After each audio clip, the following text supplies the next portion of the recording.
Such a waste of potential, my brother Marcus sneered across our mother's dining table. Harvard Business School graduate, and now what? Just a housewife. I calmly sipped my coffee, letting his words roll off me like they had for the past 5 years. The family gathering buzzed around us, cousins, aunts, uncles, all pretending not to listen while hanging on every word. My name is Olivia Chen, and at 35, I'm the secret CEO of OnMyTech Solutions, a software company valued at $300 million. But to my family, especially my overachieving brother, I'm just the disappointment who gave up her career to stay home. At least some of us are doing something with our lives, Marcus continued, straightening his designer tie.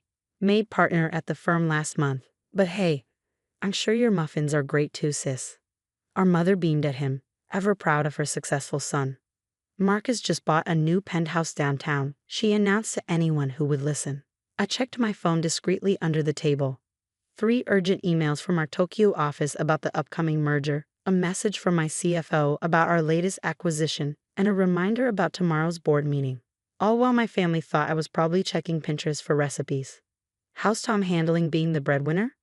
Marcus asked, referring to my husband. Must be tough knowing your wife's degree is going to waste. If only he knew that Tom was actually my company's chief technology officer, and that we'd met when I acquired his startup 3 years ago. Our marriage certificate had been signed the same week as our merger agreement. We manage, I replied mildly, just as my phone buzzed again. The European market had just opened, and our stock was up 12%. The irony of my situation wasn't lost on me. 5 years ago, when I left my prestigious consulting job to start my own company, my family had been horrified. They couldn't understand why I'd want to work from home, developing software solutions when I could be climbing the corporate ladder like Marcus. What they didn't know was that I'd spotted a gap in the market, a way to revolutionize how companies handled their supply chain management. While they thought I was finding myself in my home office, I was actually building an empire. Remember when we were kids? Marcus said to our cousins. Olivia always had to be first at everything. Now look at her, doesn't even have a real job. I remembered those days well. Marcus and I had always been competitive, pushed by our immigrant parents to excel. He'd chosen the traditional path, law school, big firm, partnership track. I'd dared to be different, and in our family's eyes, that meant I'd failed. My phone buzzed again. A text from Tom. Tokyo deal closed. $50 million in the bank. Want me to send a car for the board meeting tomorrow? I texted back quickly. No. Let Marcus keep thinking I'm heading to the grocery store. At least join my firm's charity gala next week, Marcus said, his voice dripping with fake concern. Network a little. It's not too late to get back into the real world. The real world. I almost laughed. While he spent his days pushing papers at his law firm, I was revolutionizing global supply chain technology.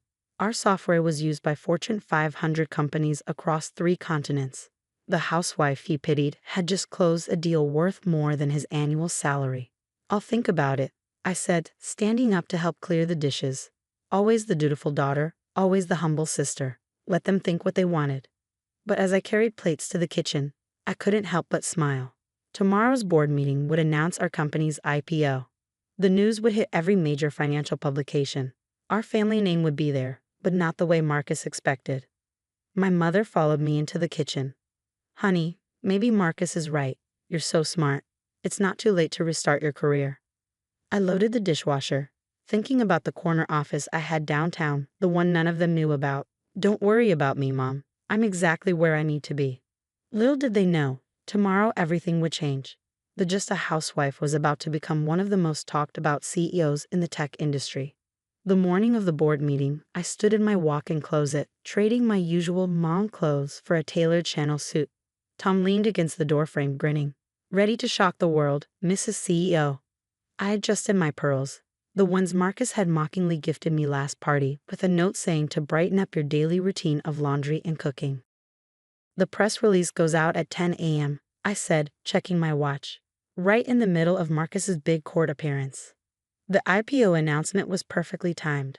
After 5 years of building OnMyTech Solutions in relative anonymity, we were going public with a valuation that would make headlines. My brother, who loved to read financial news during his coffee breaks, wouldn't be able to miss it. Your family still thinks you're going grocery shopping? Tom asked, handing me my briefcase. Farmer's market, actually. Marcus made a joke about me hunting for organic kale. As my driver pulled up to our corporate headquarters, I received the usual barrage of texts from my family. Mom asking for my banana bread recipe. Marcus sending a link to a mommy blog with a condescending, "Thought you might find this interesting." I silenced my phone just as our PR team gathered for final preparations. Mrs. Chen, my assistant Sarah, approached with a tablet. The Wall Street Journal wants an exclusive interview. They're particularly interested in how you built a tech empire while maintaining complete privacy. I smiled, thinking of all the family dinners where I'd sat quietly, letting Marcus dominate the conversation with stories about his legal victories. Privacy was essential to our strategy, I replied, but I think it's time for a change. At exactly 10 a.m., the press release went live. Online Tech Solutions announces IPO, female-led tech company valued at $2.1 billion.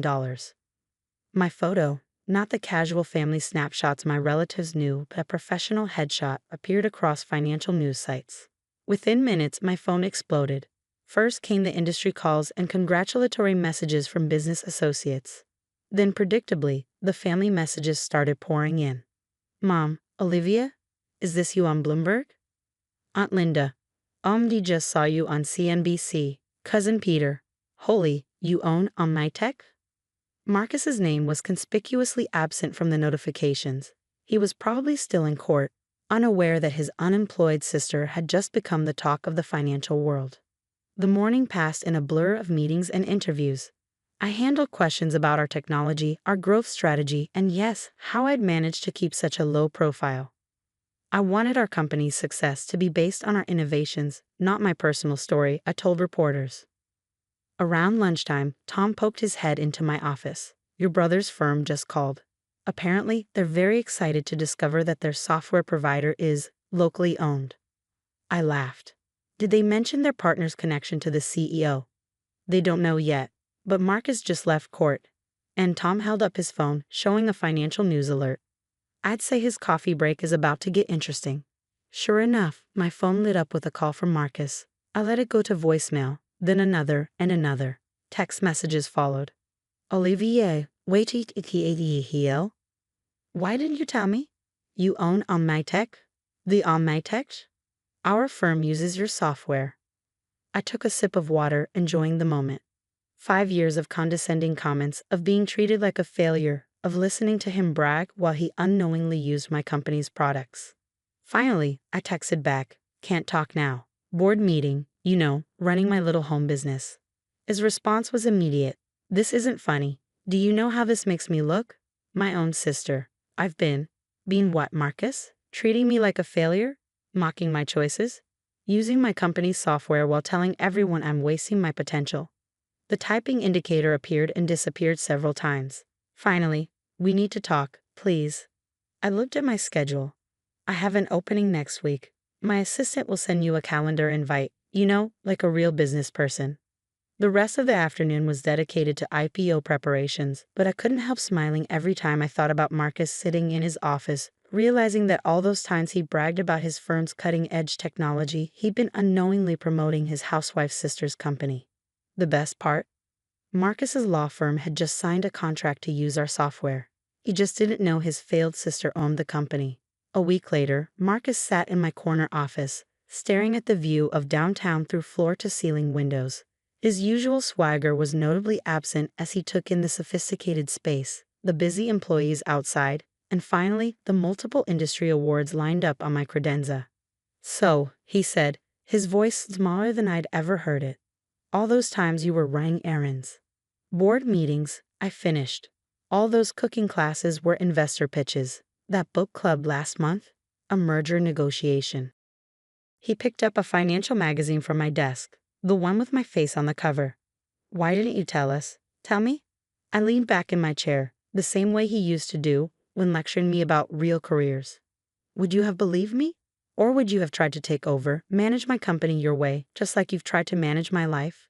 His silence was answer enough. "Besides," I continued, "your dismissiveness was actually helpful. No one looks too closely at a housewife running a global tech company." It was the perfect cover for our early growth. A knock at the door interrupted us. Tom entered, tablet in hand. Sorry to interrupt, but Tokyo needs a decision on the merger terms. He nodded coolly at Marcus. Good to see you, brother-in-law. Enjoying our software at your firm. Marcus's face reddened. You knew? This whole time? Of course, Tom smiled. I'm the CTO. We met when Olivia acquired my startup. But you probably don't remember that dinner. You were too busy telling everyone about your new luxury car. After Tom left, Marcus slumped in his chair. Mom's in shock. She keeps telling everyone she always knew you were special, but he paused.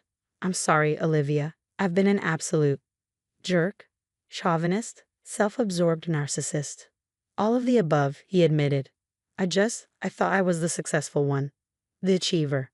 Every family gathering, every holiday, I loved being the star. And now you know your failed sister built $1 billion company while you were mocking her life choices. Our mother had called me every day since the announcement, alternating between pride and hurt that I kept such a big secret. The family group chat had exploded with relatives sharing news articles about me. The same relatives who'd nodded sympathetically when Marcus joked about my simple life. The charity gala, Marcus said suddenly. The one I patronizingly invited you to. Is being held in On My Tech's event space. I finished. We're the main sponsor. Check the invitation again. Our logo's right at the top. He pulled out the invitation, staring at it like he'd never seen it before. I've been such a fool. Yes, you have. I stood up, walking to my window. But you're still my brother. And now that you know the truth, maybe we can start over. Without the condescension this time. I'd like that, he said quietly, though it might take time to get used to my little sister being, well, your boss? I smiled. Since Tech owns the software your firm uses, technically, I am. For the first time that day, Marcus laughed. A genuine laugh, not his usual superior chuckle. Mom wants to throw a celebration dinner. Will you come? The real you this time, not the pretend version we forced you to be. I thought about it.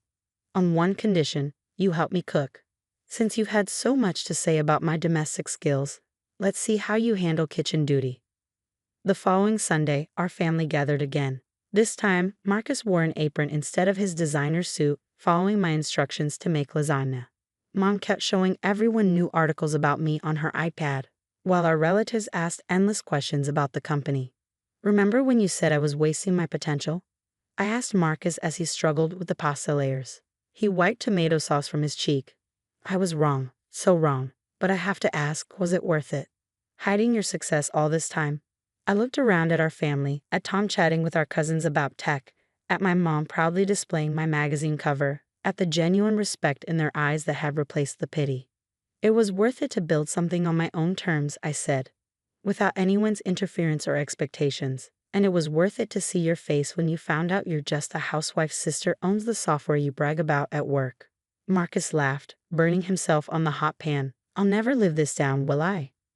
Not a chance, I smiled.